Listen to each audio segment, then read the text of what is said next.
ағалар, құрметті ұстаздар, мына бүгінгі біздің бас қосуымыз қазақтың ұлы ойшылы, профессор, тіл білімінің зерттеушісі, ақын, жазушы, прозаик, драматург Сәбит Мұқановтың 125 жылдық мерейтойының қарсаңында өткізіліп отырған кешіміз. Өздеріңізге белгілі, біздің мектебімізде ай сайын, тіпті апта сайын мектепшілер осындай әдеби кештер ұйымдастырып отыр. Бұның негізгі мақсаты ұлтымызды ұлықтайтын осындай дара тұлғаларды паш ету. Өзіміздің рухани байлығымызды, өзіміздің жан дүниемізді ары қарай дамыту мақсатында ұйымдастырып отыр. Енді осындай бір іс-шараға сіздерге қош келдіңіздер деймін. Шәкәрім атамыз айтқандай, бұл ән, бұл бұрынғы әннен өзгерек, бұған ұйқасы жақсы сөз керек демекші, бүгінгі біздің кешіміз өзге кешіден ерекше болды. Сондықтан кешімізді бастауға біздің жүргізушілерімізді шақырамыз. Айта салған сөзім емес дәлелсіз, танығанға сіз бір байтақ әлемсіз. Жерді айналып, күндер тоқтаусыз өтіп жатыр сәбеңсіз. Ойым әсем, өрнек келмес мәнерсіз, қате дерсіз, бәлкім жонау кәдерсіз. Бар, сәбе, алла сармас асқар тау. Дұрыс қой, саған арнап сөз бастау. Бір өзің, бір әлемдей алып тұлға, өзіңнен үлгі алады өзер қау. Сен едің өнегесі мықтылықтың, бар ісің бастауы еді жақсылықтың. Сәбит атамыздың балалық шағы туралы 7-ші сынып оқушысы социологтың өзінің оқытып оқығанын ортаға салса. Сәбит Мұқанұлы 1900 жылы дүниеге келген. Кейбір деректер бойынша Сәбит Мұқанұлы 1901 жылы дүниеге келген деп жазған екен. Бірақ атамыздың өзі жазған өнер мектебі кітабында ол мен 1900 жылы сәуір айында дүниеге келгенмін деп жазған жазбаларына сүйене отырып, шынайы туған жылы 1900 жыл деп айту орынды. Сәбит Мұқанов 1900 жылы 26 сәуірде қазіргі солтүстік Қазақстан облысындағы Жамбыл ауданы Жаман-Шұбар ауылында кедей отбасында дүниеге келген екен. Сәбит 7 жасқа толғанда әкесі қайтыс болып, 8-ге аяқ басқанда анасынан айырылады. Сөйтіп жастайынан жетім қалған бала Сәбит ағасы Мұстафаның қолында қалады. Жетімдіктің тауқыметін тартқан Сәбит еңбекке ерте араласады. 10 жасынан бастап байлардың есігінде жүріп күн кешті. Қойларын бақты, отынымен суын тасыды, жылқышы болды. Жоқшылықтан көзін аша алмай, мұқтаждық қолын байлап ұстап тұрды. Оқи да алмады. Бірақ та білімге деген құштарлығы бір сәтте болсын бастаған емес. Ол кезде қазақ қауымындағы жалғыз оқу молда оқу болған. Жас Сәбит сол молдадан оқып, арабша хат таниды. Елге тараған қиса поэмаларды оқитындай шабыт ашылып, әуелде өлең жырға, ертегі әңгімеге әуес бала там тыңдап, әдебиет үлгілерін тауып оқи бастайды. Ол кездегі азын аулақ қазақ халқының кітаптары ескі өзбек немесе татар тілдерімен араласып беретін. Бұған себеп ол кездегі кітап бастыру ісі дінге қанық молдалар немесе қазақ тіліне шорқақ татар оқығандарының қолында болатын. Талантты Сәбитке осындай әртүрлі кітаптардың ішінен татардың классик ақыны Ғабдолла Тоқайдың және Абайдың кітаптары түсетін еді. Ол сол кездегі қараңғыда нұр түскенмен бірдей еді. Себебі Сәбит үшін сол поэзиялар шыншыл және түсінікті болатын. Абайдың және Тоқайдың шығармалары өте терең ойлы, өте нәрі мол, әрі өлеңдері Сәбиттің көкейіне кіріп, және Сәбиттің кейін шығармашылық, ақындық жолына түсуіне үлкен әсер етті. Сәбит Мұқанов атамыз өмірдің қиыншылығын көп көрген, бірақ мойымаған. Алға қойған мақсатын жету үшін тынбай еңбектенген жан. Өз бетінше ұмтылып, ауыл молдарынан хат таниды. 15 жасында қисса дастандар оқи алатын халге жетеді. Бұл дастандардың көпшілігін Сәбит ауыл ішінде көбінесе жұртқа айтып жүреді. Өлеңші шығаруға талпынады. Ел аузына ілігеді. Ауыл ішінде өлеңші бала атанады. Абай Құнанбаевтың 1909 жылы басылған өлеңдер жинағымен танысқан ол Абайдай ақын болуды аңсайды. Ал атамыздың жанды дауысын естіп, бір марқайып қойыңыздар. Сәбит Мұқанов ұлы тұлға Сәкен Сейфуллин туралы айтқанын бірге тыңдайық. Сәкен коммунистік партияның өте іскер, өзінің жолына берік, адал ұлы еді. Мен онымен 1922 жылдың күзінде таныстым. Сол жылы Сәкен маған Орынбордың рахбагына түсуге жәрдемдесті.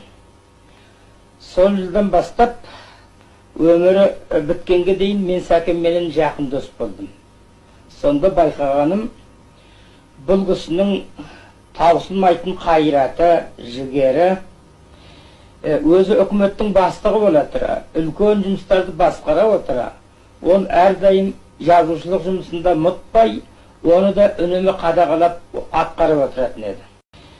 Өзі үкіметтің бастығы бола тұра, үлкен жұмыстарды басқара отыра, ол әрдайым жазушылық жұмысында мұтпай, оны да үнемі қадағалап атқарып отыратын еді.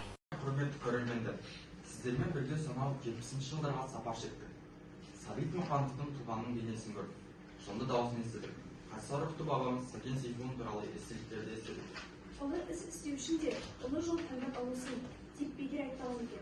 Енді жазушының алғашқы еңбек жолдарын қысқаша 9-шы Ә сынып оқушысы Ғазиз Сәбина таныстырып өтсе. Мен ұлы жазушы өмірдің хронологиялық кесте түрінде таныстыруды жөн көрдім. 1918-1919 жылдары Омбыдағы мұғалімдік курста білім алады. Еңбек жолын 1919 жылы ауылда мұғалім болып бастады. 1921-1922 жылдары Ақмола губерниясы мемлекеттік саяси басқармасының 4-ші мақсатында әскери бөлімнің жауынгері болды. Ал 1922-1926 жылдары Орынбордағы жұмысшылар факультетінде оқыған. 1926-1928 жылдары Республикалық еңбекші қазақ, қазіргі Егемен Қазақстан газеті бөлімінің меңгерушісі. 1928 жылы Петропавл қаласының Кеңес ауылы газетінің редакторы және жазушылар бөлімінің жетекшісі болған. 1930 жылы жергілікті ақын-жазушылар шығармаларының негізінде жарыс альманахын шығарған. 1932-1935 жылдары Мәскеудегі Қызыл профессорлар институтының әдебиет бөлімінде оқыған. 1935-1937 жылдары Республикалық қазақ әдебиеті газетінің редакторы болып Қазақстан жазушылар одағының басқарған. Ал 1943-1951 жылдары екінші рет Қазақстан жазушылар одағының басқарма төрағасы қызметін атқарған. Сәбит Мұқановтың өмір жолы бізге үлгі өнеге. Иә, ол кісі ұлтымыздың мақтанышы, кемеңгері. Сәбит Мұқанов ұлтының әдебиеті ғана емес, тарихын, музыкасын да дәріптеген жан. Қазақтың қара домбырасында қастерлей білген адам. Қазір атамыздың музыка саласы туралы 8-ші А сынып оқушымыз білген оймен бөліссе. Сәбит Мұқанов жас байынан әнге, күйге жаны құмар болған десек, бұл атамыздың көптеген сүйіп орындайтын шығармалар өте көп болды. Сол шығармалардың бірі Ада күйі. Сол күйді сіздерге ойнап беремін.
бір жадырап қалдық.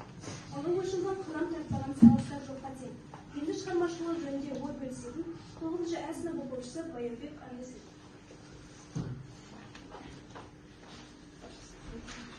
Сәбит Мұқановтың шығармашылығын бірнеше бөлікке бөліп қарауды жөн көрдім.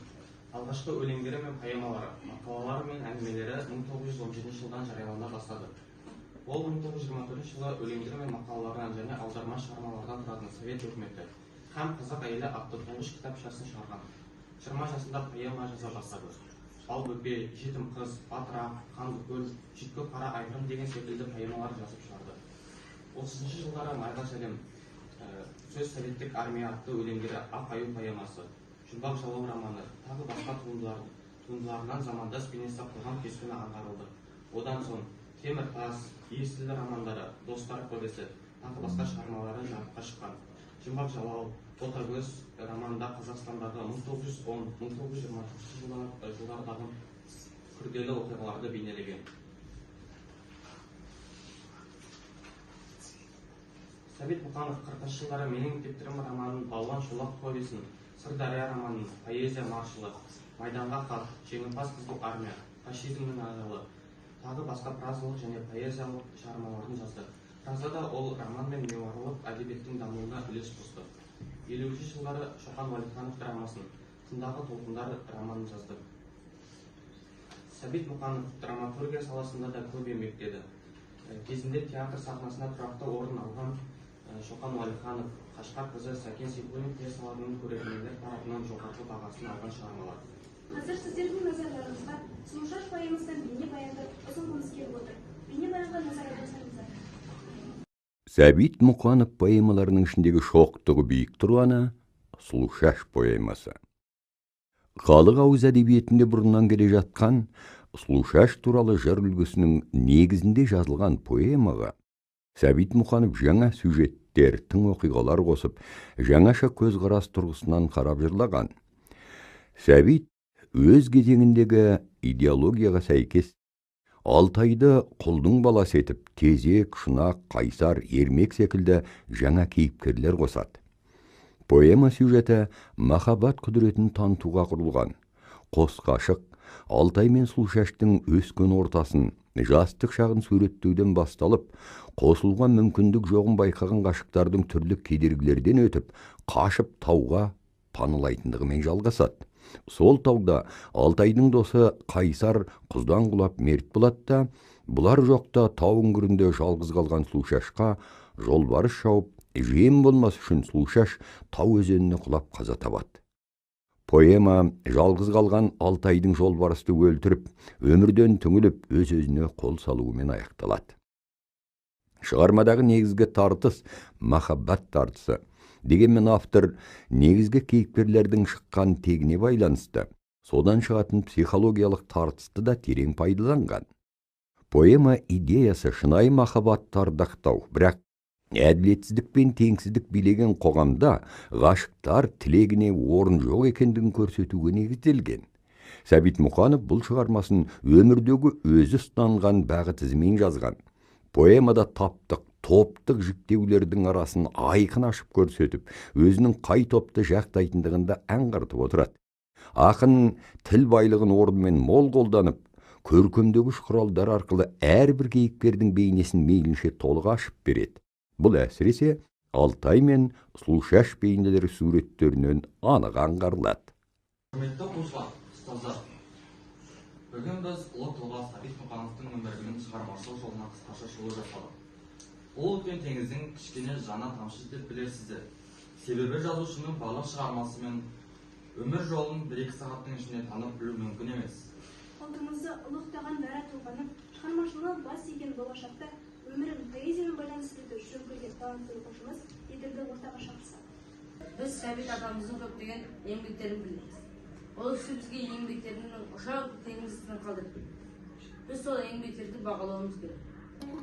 Сәбитке Кемеңгердің сөзіменен келген қазақ рухы биік шыңға өрлейді. Сәбит туған шырақ жаққан ұлыдың ұлт жүрегін оятқандай тәрбие.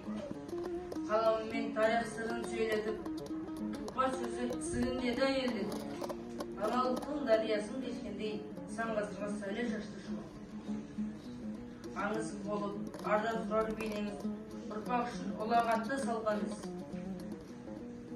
Жазғанымыз жүрек нұры шындықтың жарық еткен жанардағы теңіз. Осылай артына ұшан теңіз мұра қалдырған ұлтымыздың мақтаныштары аз емес. Сол ұлылардың сарқынын ішіп, әр салада жазған шығармаларын оқып, содан тәлім тәрбие, рухани азық алуға баршаңызды шақырамыз. осымен Сәбит Мұқановтың туғанына 125 жыл торқалы тойының қарсаңында ұйымдастырылған әдеби кешімізді аяқтаймыз. Келесі кездескенше сау саламатта болыңыздар.